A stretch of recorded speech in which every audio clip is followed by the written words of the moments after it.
The 1-2 is a wave and a miss. He struck him out. That's his second strikeout of the game. I wouldn't be surprised if a coach finds him in the dugout and gives him a little talk about shortening up and putting the ball in play. Good things tend to happen when you do that in these kinds of conditions. Striding in once again, David Hernandez. He'll look to bounce back after striking out his last time up. Here's the first pitch to him. Way out in front. I mean, this is the classic case of ambush tactics at its finest, but this is getting a little ridiculous. I'd like to see some of these guys in the lineup work the count a little bit and find themselves on base and maybe drive this guy's pitch count. And he struck him out. The 10th victim set down on strikes thus far. That's 10 strikeouts for him now, and I'll tell you, he could rack up quite a few more before he's done. Still a lot of game left in this one. Stepping up to the plate, Tom Reyna.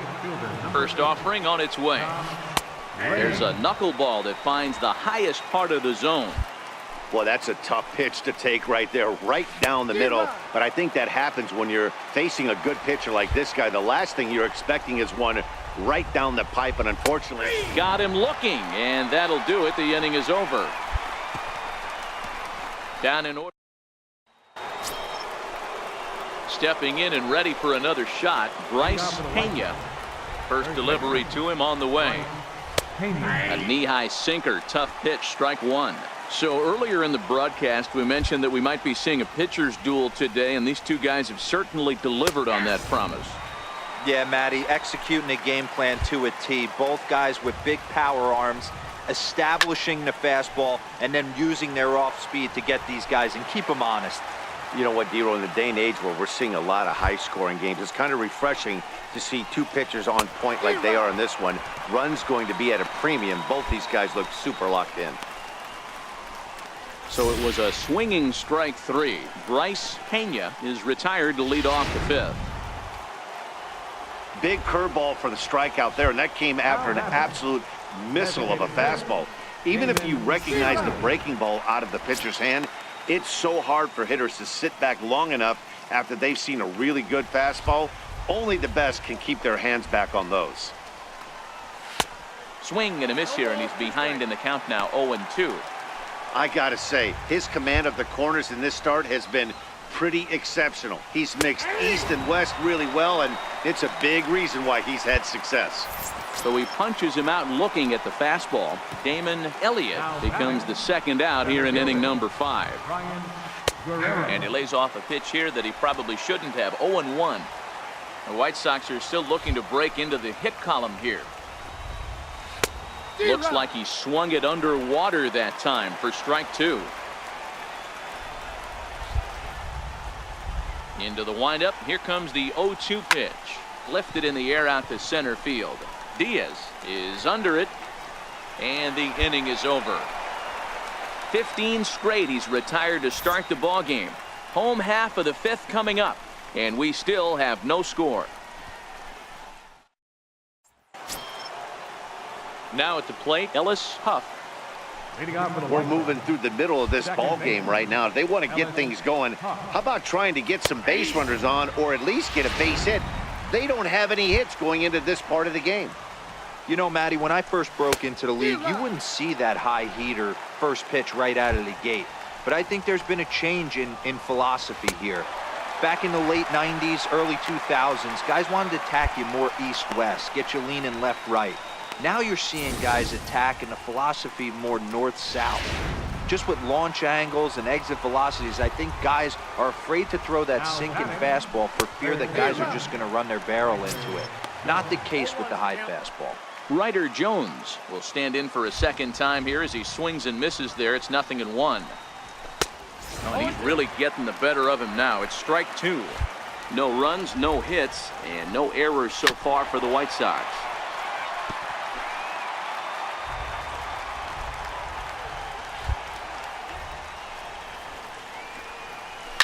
Skied in the air to straightaway left. Phillips has a play, makes the play, and there are two gone now.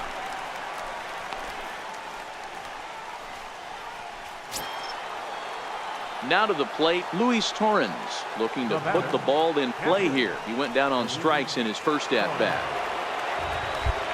First pitch of the at-bat on its way. Sends that one out of play for strike one. Into the windup. Here comes the 0-1. A swing and a miss at the big curveball. I mean, that's just an awesome curveball right there. A 12-6 breaker with nasty downward tilt. You know, the game's getting back to that good four-seam fastball break. And he struck him out. So it might be time to begin the countdown as he's now gone through 6 innings without allowing a base hit. 1, 2, 3 go the White Sox. We are still scoreless. Now back to the top of the lineup. Stepping in, Alberto De Jesus. He'll start the 7th in what's been a fast-moving pitcher's duel to date. First pitch of the inning is taken low and away for a ball. It's 1-0.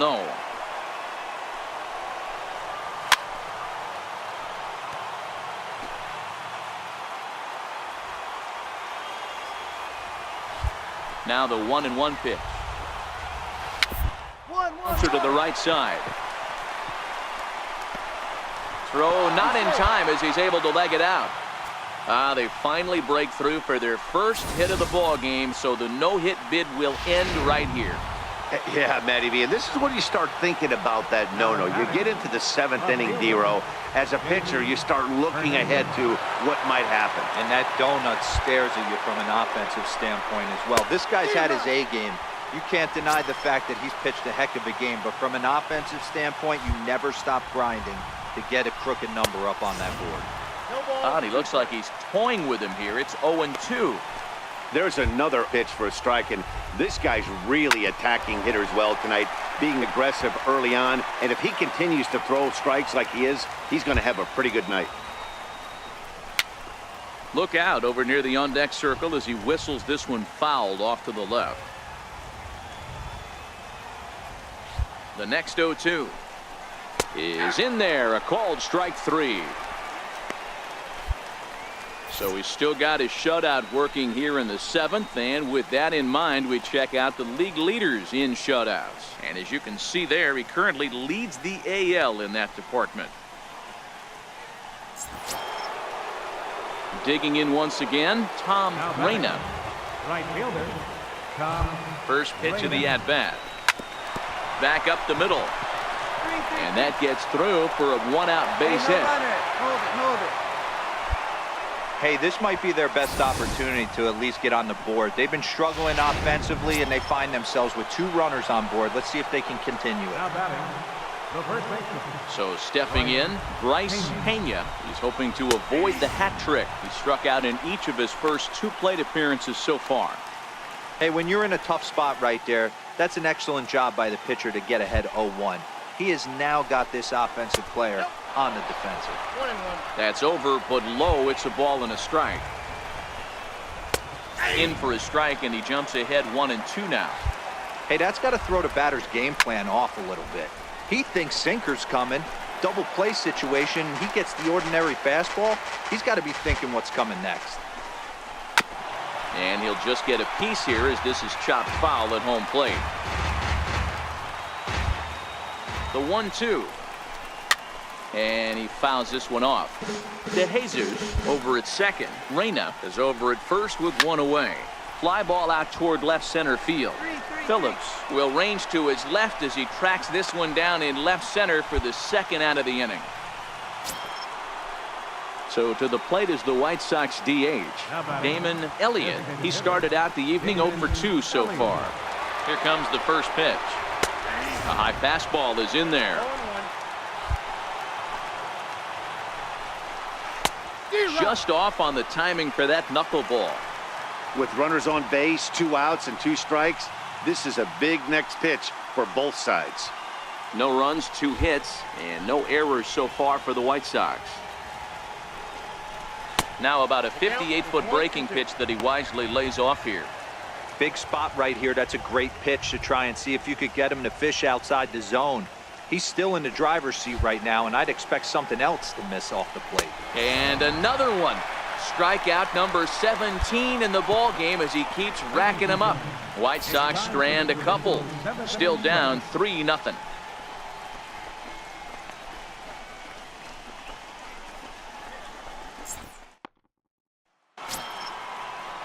Coming to the plate now, Brian Guerrero. He'll start things out for us here in inning number 8. Starting to run out of time. They haven't been able to score any runs as we're moving late into this one. A perfect time for this leadoff guy to try to get on base and ignite a rally. Right by him here, and he's set up for another strikeout here. The count to 0-2. I'll tell you, we're in the later stages of this ball game, but his fastball is still coming out of his hand with plenty on it. Throw on to first in time, so the leadoff man is set down to open up inning number 8. So you've got to figure he's got a good chance here to finish this one off. And with that in mind, we take a look at the league leaders in complete games. And as you can see there, he currently leads the AL in that department. The batter, number 6. Striding in, Ellis Huff. First pitch of the at-bat. Breaking ball in for a strike. 0-1's the count.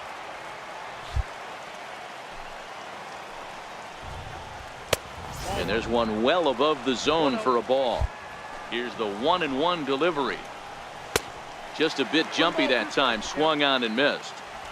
Bases are empty. One man out.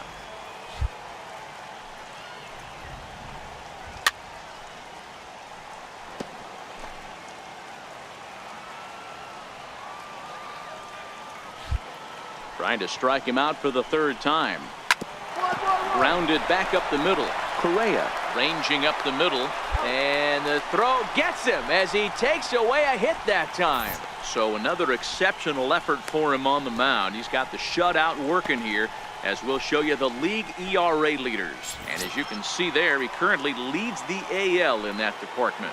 Ryder Jones up next. And they're down to their final 4 outs here, Dan. Yeah, it's not looking too good for them right now, Matt. They've got a significant hill to climb, but they've got to take it one bat at a time. A couple of guys get on, and then who knows what could happen. And he powers a cut fastball by him that time, and he's in charge now, 0-2. Nope. Sinker misses, and it's 1-2 now.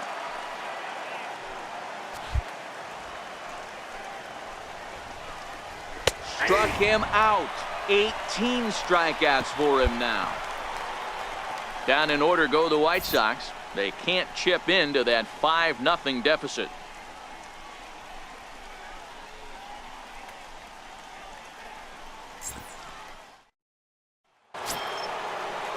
Into the box now, Luis Torrens. And his guys need him to get things started here in the top half of the ninth. First pitch on its way. Hit on the ground out to short. Correa is right there. Throw on to first for the out, and that is how the 9th inning gets underway.